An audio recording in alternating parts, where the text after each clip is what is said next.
Hey everyone, I thought I would just throw out a little placeholder here for class last night. Our streaming was not working, and there are two reasons.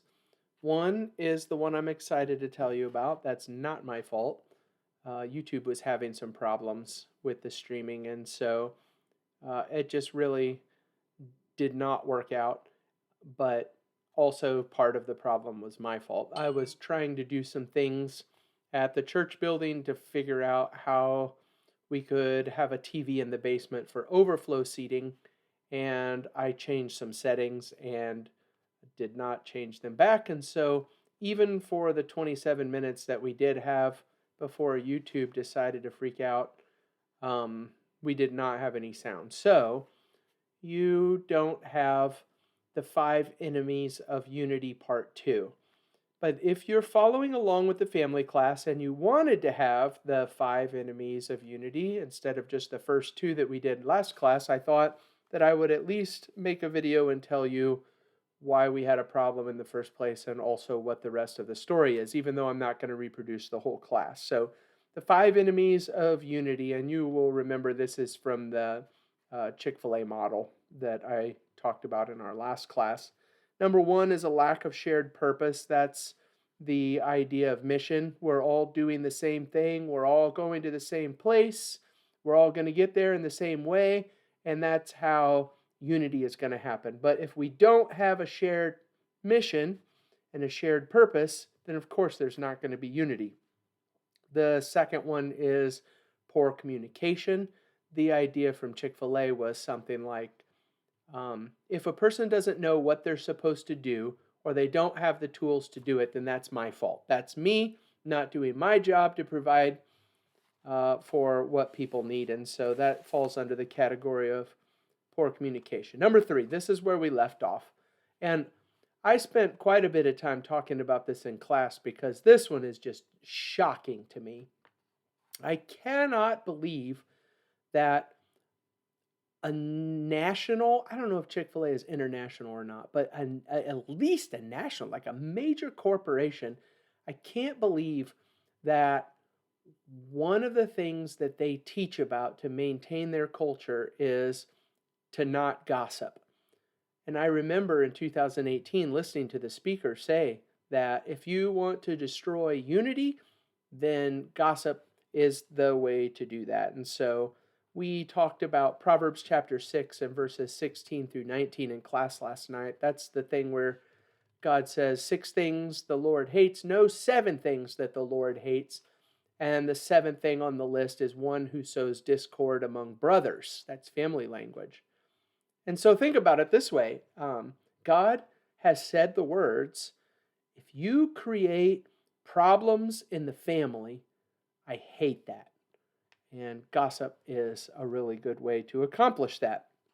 We also talked about James chapter 3 and how uh, it's like a flame. The tongue is like a small little spark that starts an entire forest fire. So if you imagine every time a forest fire happens because somebody flicked a cigarette out of their window, the gossip is the cigarette, and the aftermath is the forest that has been totally burned down. So don't gossip. I have two things that I said about that in class last night. Number one, don't gossip. Don't participate in gossip. That's giving it or receiving it. If somebody's going to gossip to you, don't listen to it, and definitely don't be the one who does the gossiping. But number two is to create a culture within our church family where gossip is not tolerated and it's not acceptable. And so we're going to at least not have to fight against this piece of disunity because we're going to get rid of it. Number four, unresolved conflict. We talked a lot about this in Matthew chapter 5 and verses 23 and 24. That's the place where Jesus says, if you are at the altar offering your sacrifice to God and you find out that your brother has something against you, leave your altar there and go and make it right with that person. So that one was you can't just come to God and worship and we be a family of God's people whenever there's open wounds and all kinds of bad stuff happening with unresolved conflict. Those things need to be taken care of. It's absolutely mandatory that there be some step towards resolving that. And there was some conversation in class about, well, what happens if I do my part? Like I'm trying to go and help to resolve this conflict, but the other person doesn't want to resolve the conflict, and that's where you can go to other places in the New Testament. So far as it depends on you, be at peace with all men. And not only that, but there are other steps that you can take. We can bring other people in. If somebody sins, go to that person privately. And if that doesn't work, take one or two others with you. That's not to pile on and gang up on the person, but to use every single tool in our toolbox to try and get this problem solved. I also read from Leviticus 19 and verses 17 and 18 last night in the unresolved conflict section. You will recognize it. Jesus said there are two great commands: love God and love your neighbor as yourself. And Leviticus 19 is the text where he got love your neighbor as yourself. But if you read that whole paragraph, the whole section in Leviticus 19 is about resolving conflict and not harboring a grudge against your brother, somebody in your family. You deal with that so that it doesn't turn into sin. And so we know the verse, love your neighbor as yourself. Maybe we're not so familiar with the context, and the context is fix your problems. Don't hang on to stuff whenever you have conflict that needs to be resolved. And so at the end of that one, we talked about two main options. We have two main options in our church families. Number one, you can work it out, or you can forget it and move on. But you can't just hang on to it and keep living with it. An open wound is going to turn into gangrene after a while, and so we got to get that taken care of. Obviously, unresolved conflict is like, of course, there's never going to be unity if there's unresolved conflict, and so take care of that. And then the last one is sanctioned incompetence. It's not just incompetence, it's sanctioned. It's incompetence that we know about, but we're ignoring and allowing and just living with. And so this was some of the stuff from the Chick-fil-A model. Maybe you're just not the right fit for the job. If something's not working out, you're not helping to accomplish our goal. Maybe you're not able to help us accomplish our goal. Maybe you're not willing to make the necessary changes.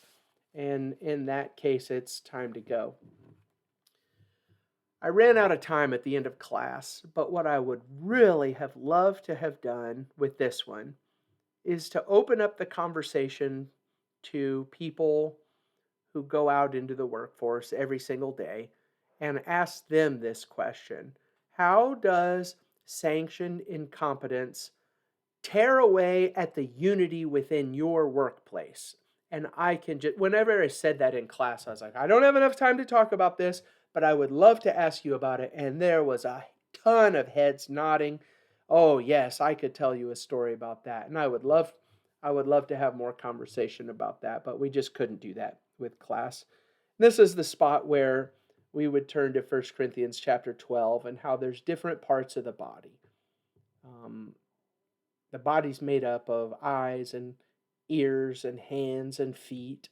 And just because you're not an eye doesn't mean you're not a valuable part of the body. Just because you're not an ear or a hand, that doesn't mean that you're not a valuable part of the body. Our goal is to recognize what we are and what we're able to do, and then maximize that to the very best of our ability. And maybe it's like, okay, hey, this is not necessarily what I'm good at, but I want to grow, and so I'm going to take some steps towards growing. But I think the unity problem and some of the stuff that I felt in the past is the bus analogy. If we're all in this bus together and the bus is going over there, that's how we're going to be unified. We're all together going in this direction, and this is how we're going to get there. But what happens if the bus driver doesn't know how to drive a bus? Or what happens if the person who was responsible for changing the oil didn't do their job or didn't know how to do their job And now the bus is broken down, and the unity and us going in the same direction falls apart. And so that's how that would um, be a part of that. Those are the 5 enemies of unity. If we're going to be a family of God's people, one of the things that that means is that we are to be unified. And the 5 enemies of unity are lack of a shared purpose, poor communication, gossip, unresolved conflict, and sanctioned incompetence. I'm sure that you could think of some others, but those are the ones that we did in class. Thanks a lot. I'll see you later.